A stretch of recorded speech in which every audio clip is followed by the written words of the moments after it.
Not since the 1980s has New Zealand had a government that is so at war with itself.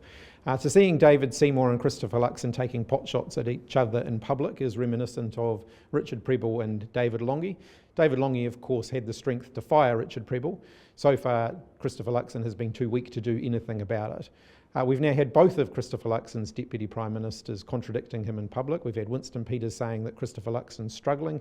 Now we've got David Seymour saying that his reprimand of David Seymour was ill-advised and directly contradicting him. It's clear that Christopher Luxon's own ministers don't have any respect for his position as Prime Minister. Why should New Zealanders? It's very simple. As a Prime Minister, I'm responsible for the conduct of my ministers and my government. And as I said yesterday, I expressed my view and position around the letter per se, and I did so with David. But the reality is that was a letter sent before government was formed, before he was a minister.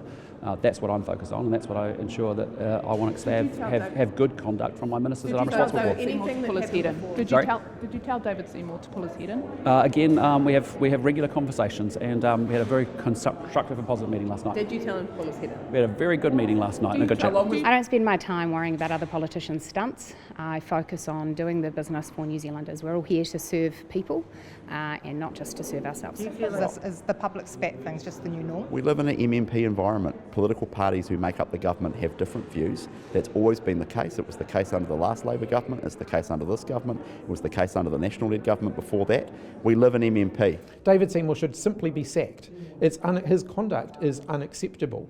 Based on his own 3 strikes principle, he should be gone.